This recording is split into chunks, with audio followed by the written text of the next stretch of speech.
right, guys, so Matt is going to take it away and kind of share some of his experience. So I'm going to check this message for you right back. Well, how are you guys? Pretty good. You all fired up for the new year? Yeah. Yeah? You guys ready to talk real estate? After the little Super bit. Bowl. After the Super Bowl. After the Super Bowl? That's kind of when the new year begins. That's we're all kind of on standby. So anyway, I've got kind of a short list of different things that I want to talk to you all about. And then I'm going to kind of treat this as an open forum, more or less, throughout the duration. For starters, how many of you have goals this year? Okay, good. You'll have goals. So, goals, basically, that is the derivative of your business plan, for starters. Without your goals, you don't have a business plan. Think of your goals as your destination. That's where you want to go. And your business plan is your roadmap to your destination. And so your business plan is built around how you're going to achieve your goals. And so, like I like to say, basically without a business plan, you're planning to fail, number one. And number two, you're flying by the seat of your pants like your ass is on fire. And don't fly by the seat of your pants like your ass is on fire. You gotta get a business plan, and it's a guide. You're gonna have some destination stops along the way. You're gonna stop and you're gonna have lunch. You're gonna stay overnight. You're gonna do this. You're gonna do that. But it's part of that plan for your journey moving ahead. So basically, I wanted to talk about that first of all.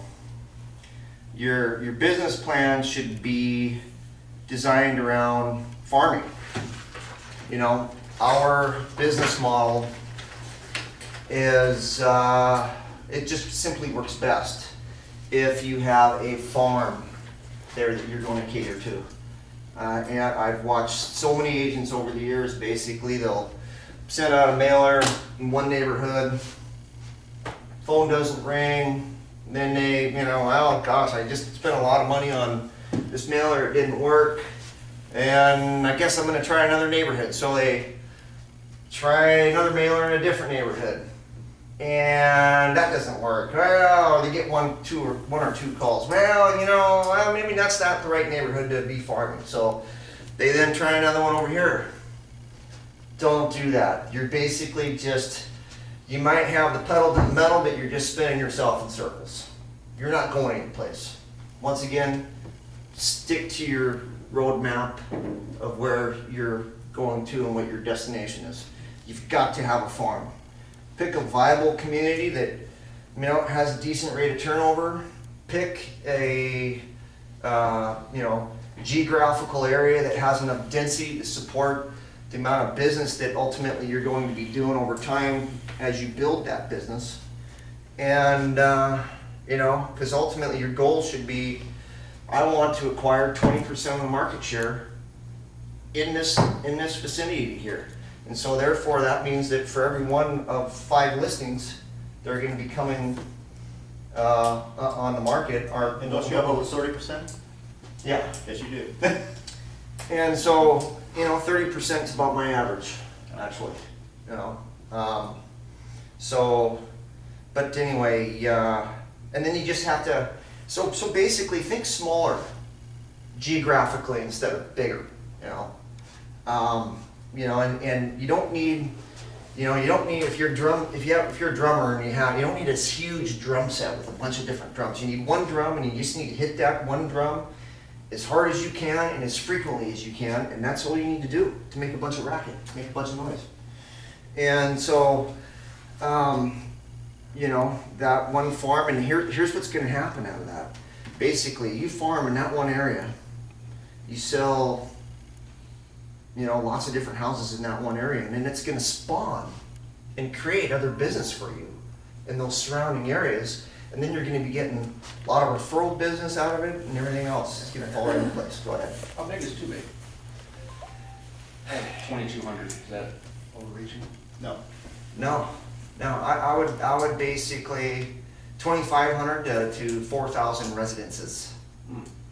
2,500 to 4,000 residences. Would it be smarter to start smaller and hit those people more times No. and then grow it? No, go nuclear, as I say. Go nuclear on that one area and just stay nuclear on that one area. Don't target market. Don't try to go after some specific demo, you know, I mean, you want to cater to anybody and everybody that's in that one area. Your target marketing is that farm, period.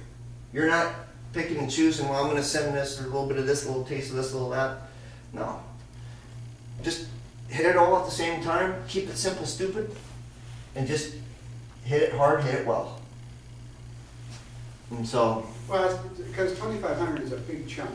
I mean, that's most neighborhoods are about, I'm looking at one right now, and it's 700. And it's a pretty good sized neighborhood. 700 homes. It's close by here. I know the plateau is different. yeah.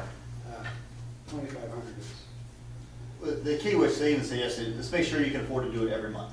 yeah, right. Yeah, I mean, it's an investment. You gotta start small. I mean, you gotta start slow because you have to become capitalized to keep growing. I Yeah, understand that. right, And so, you know, it's kind of like, you know, this business is kind of like, you know, making a snowman. You start off, you know, with a little snowball and things start snowballing slowly. And, you know, and here's the other thing, starting to grow a business. You know, I mean, when I was starting to grow the business, I thought, you know, I had a few overpriced listing opportunities where people would come in, well, you know, I want to list my house, but I want to list for $100,000 over, you know, market value.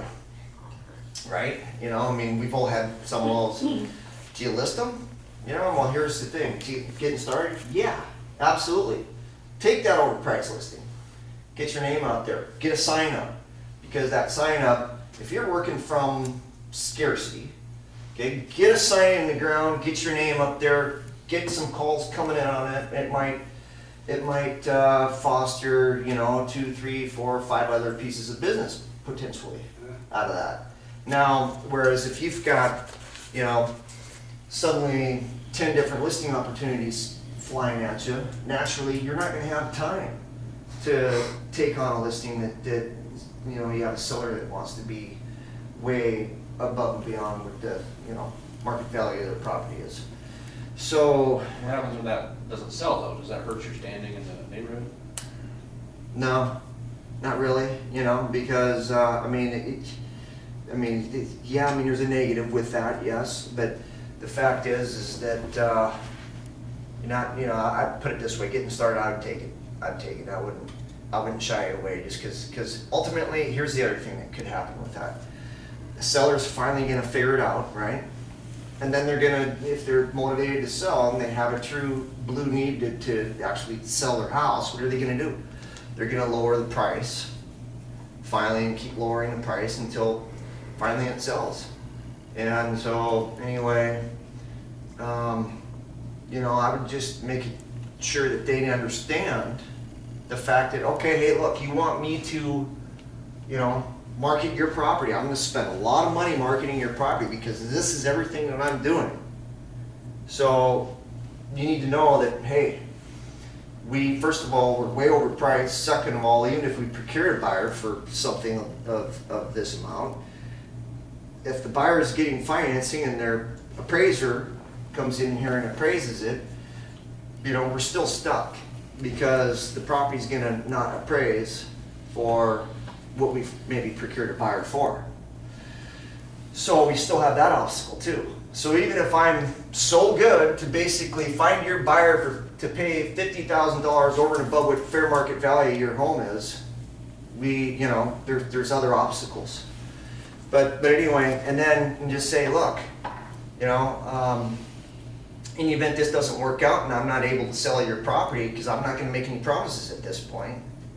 You know, I don't make any promises anyway, but the fact of the matter is that, you know, I don't want to see all of a sudden you fire me because your home isn't selling and then hire Brand X or Jane Smith with ABC Real Estate to sell your house and then all of a sudden relist it for $50,000 less when I didn't tell you so?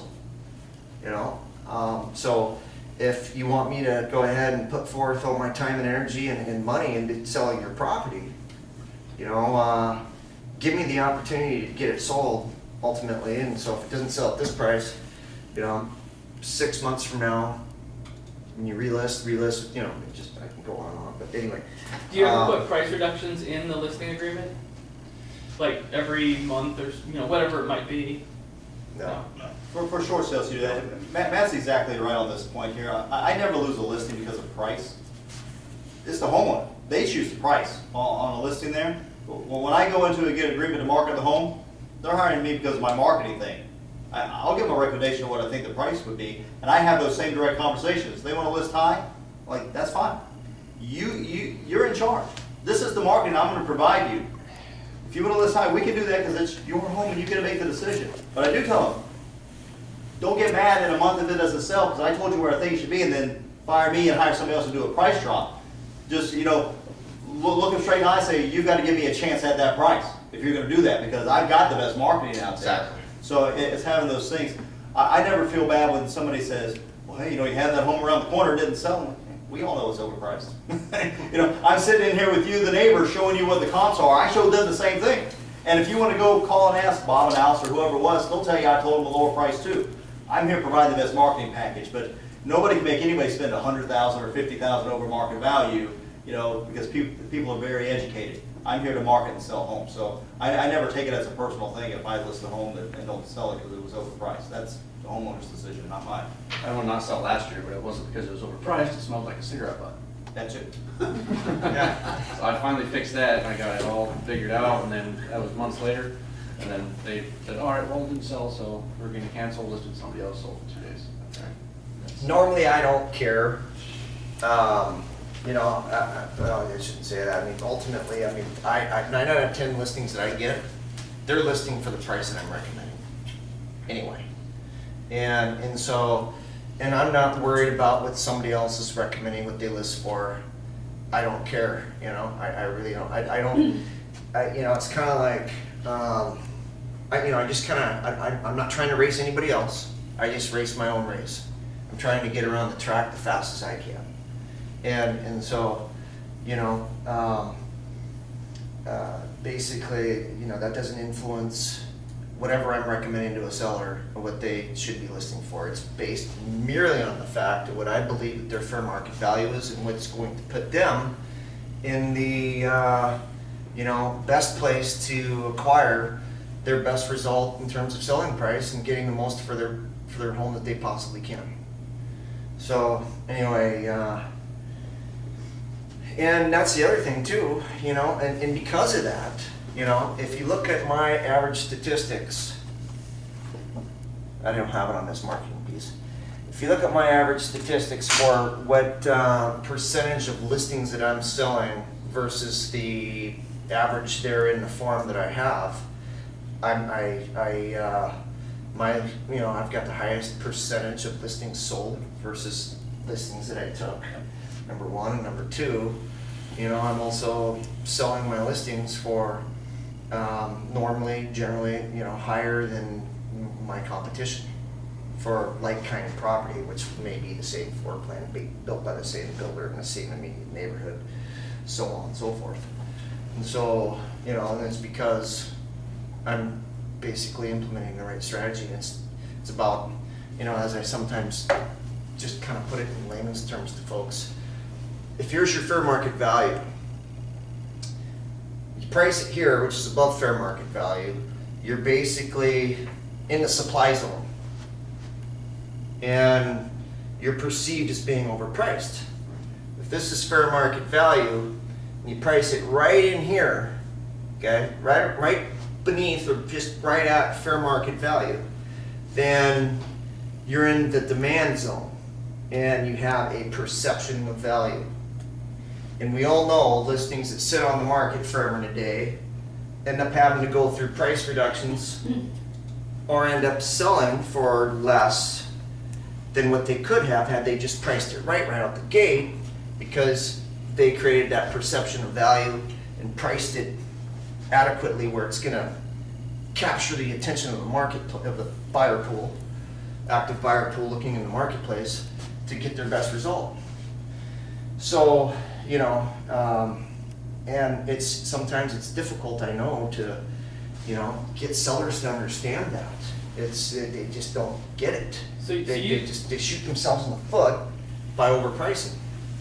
Okay, so yeah, that's the trouble is, even though you might know the market value pretty well, and you present them with, hey, here are the 5 or 10 most recent sales in your neighborhood, they see the one that's the highest of that 10, and they say, well, I don't want that price. Because there was somebody who got that price. Oh, that's just common nature. So how do you do that common nature. conversation? That's what sellers do. See, sellers basically, same as buyers.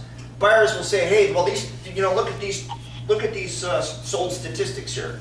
This one just sold for $30,000 less than this other one. So I want it for $30,000 less, just like this one buyer bought. So they're looking at the lowest comps. Sellers are looking at the highest comps of like kind of competition. But the key is in the Sometimes active. comparing apples to apples. You gotta take that seller out. If they believe it's worth that, let's go look at the actives. Well, yeah, When that's they where. go through an active, Exactly. they're gonna look at it and say, well, and they'll know, this has a huge backyard, it's got this big patio, it's 300 square feet bigger, it's got an extra bath. Why would anybody buy mine? They could buy that one. That's where you have to know your inventory, like we had said before. So when they say that, well, look at this one, and that's where you can say, this one's got a finished basement, this has got, you know, this big backyard, this has a view of the mountains where yours doesn't. So, Oh, yeah. so you can tell them those things. The reason for that is because that's what the buyer does. The buyer goes and looks at all the properties and then says, honey, that's the best one. Mhm. Let's get that one. Yeah. So sometimes your listing, if it's overpriced, will sell the guy's house down the street, which is bad.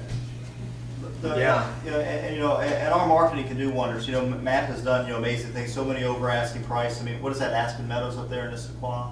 Mhm. Where we Yep. have this buck.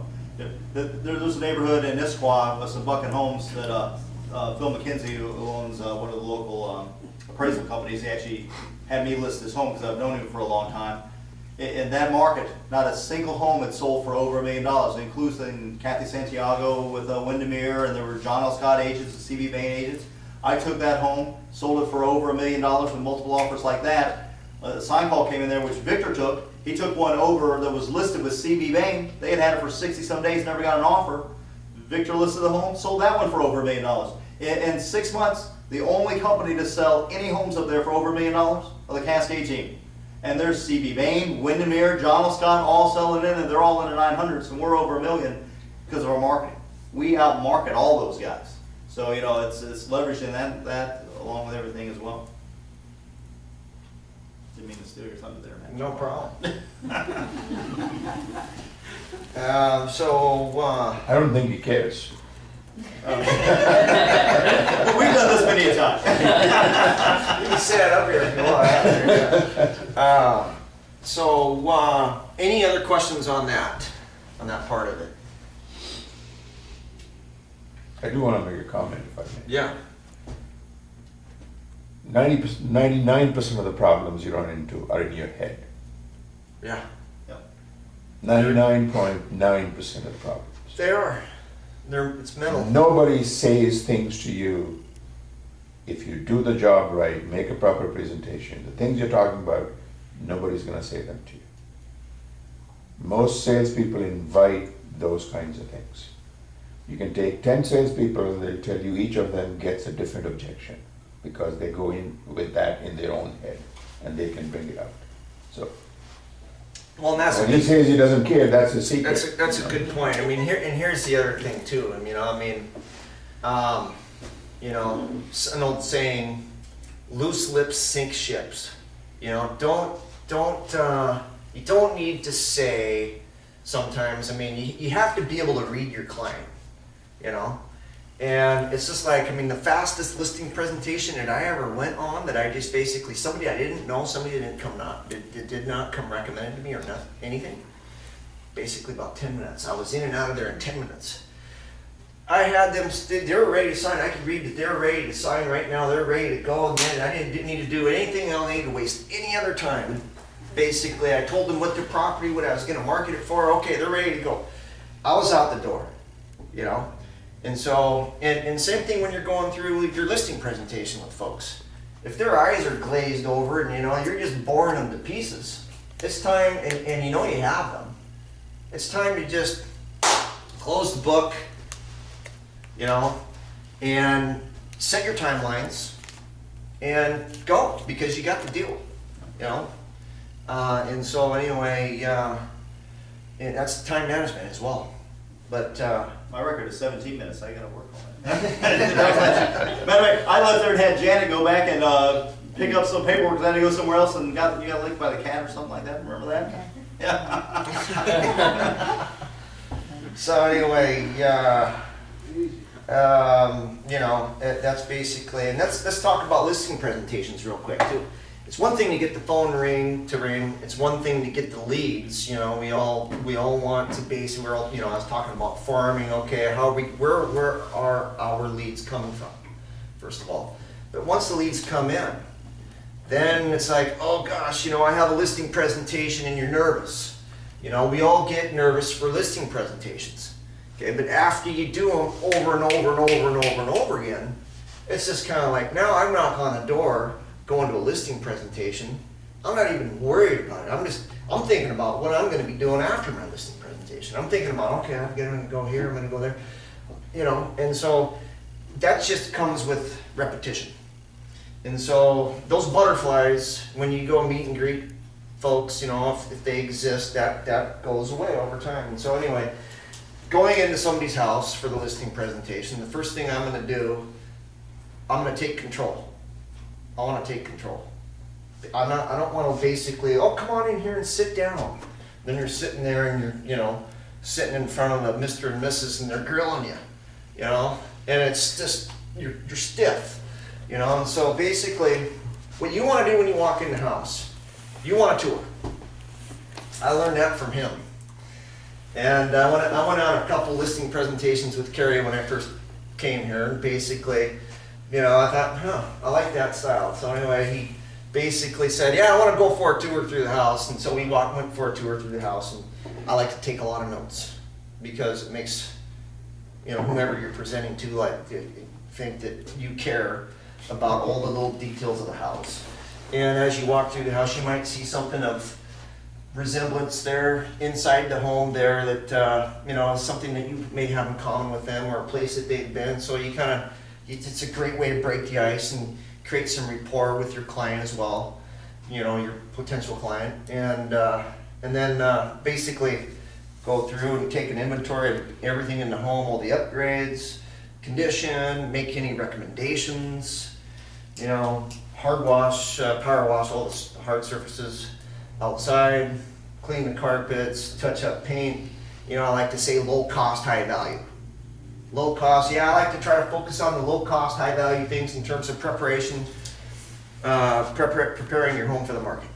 And people love that, you know, I mean, that's, and so anyway, recommending, you know, an ancillary list of different individuals that can come in and, you know, get the furnace serviced, do different things like that there, whatever that it is that needs done in preparation. Clean the roof off, landscape cleanup.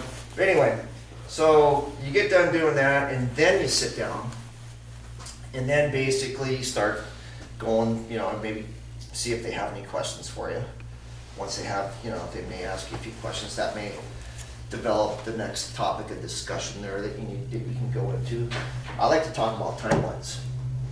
What's your timeline getting this on the market? When are you interested in listing? What are your goals? Where are you moving to?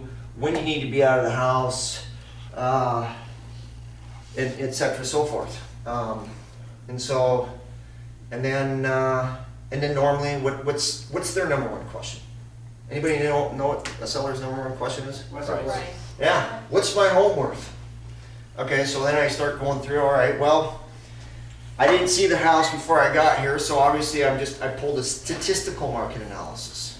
You know, you know, what I would refer to as a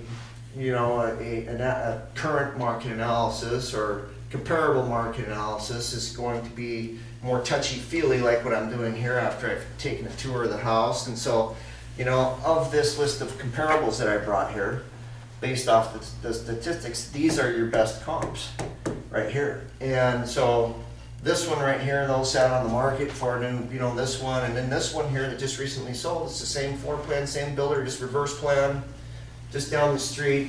This one just recently sold for, $700,000. And however, you also have an active like-kind comparable. What's a like-kind comparable? A like-kind comparable is what any prospective buyer is also going to be considering when considering your house to buy. And this one's only on the market for $680. So that's direct competition for you to sell. So we need to keep that in mind. And so, so this is what I propose. And I propose this because basically it's gonna do three things. It's gonna, it's gonna capture, it's gonna do this, it's gonna do that, blah, blah, blah. Okay, and then, all right, well, what's that look like from the standpoint of seller's costs? So what I have in my listing presentation, and this, may be something worthy to put in the, generic listing presentation for the company. I just have, rather than creating a seller's net proceeds sheet for each individual specific property, what I have a generic page. And my generic page is just really simple. It looks like this. Basically, 1% listing fee, 3% to the buyer's agent, 1.78% Washington state excise tax, title and escrow, miscellaneous costs and prorations, total selling costs 6.5%, give or take. And or simply use a multiplier of 0.935 to extract your 6.5% selling costs, which is equal. And so therefore, if your house is, house sells for $600,000, there's $39,000 worth of closing costs, all inclusive of all the above. And so, is that right? Yep. Something like that. You're right. Yeah. Okay. And then give or take, approximate before, and that would be seller's net proceeds prior to paying off any mortgage there that exists. And so that gives them a good idea, and so rather, it's just, sellers will get out their spreadsheets and start doing stuff like that, and I'll just kind of go When on you with say that. the 6.5%, are you including the commission, the 4%, or that's on top? Yes, 6.5%, 1% listing fee, 3% to the buyer's agent, 1.78% excise tax, that's 5.78. Title and escrow, miscellaneous costs and prorations, about 6.5%, give or take. It's a little more, just because the Highlands has that weird fee, but, Yeah, the Highlands has that 0.25% fee, Yeah, right? which I think What's that? takes that up a little bit 4% above fee 6%, is there? but. The Highlands has a 1/4% fee. Yeah, it's a It's a deal resale that, fee. basically, that's what they call their transfer fee or enhancement fee. It's definitely. No, it's, and the CC&Rs and, So that's where because I always use 6%, so the other quarter, the other part is what their fee. yeah, I get some sellers sometimes that aren't aware of it. Oh, When jeez. I'm presenting to them, and Yeah. basically, I'll watch them have a little hissy fit because I'm You're like, going through the process. But, so, That's written in the CC&Rs, and that must be. Or, You gotta be careful in most PUDs. Klahani has extra fees, any condominium associations have fees. Like you said, if you say, approximately or whatever, but, yeah. but it's like Klahani, it's $200 or $300 too, right? Which, when you have to surprise somebody later about that, that's when they're not happy. and then sometimes you're dealing with sellers that have never been through the process before. So you have to take it to the next step, and so say, and here's the other thing. Prior to you closing the transaction, you're gonna have the opportunity to review the HUD from escrow.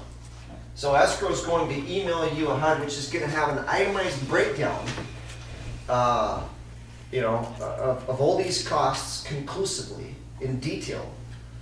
So for your review, prior to you setting an appointment to go in and sign an escrow. and then that, you know, puts everybody at ease and so forth, so, so, and then basically, you know, prior to completing the listing presentation, I just simply ask for their business. You know, you have to ask for their business.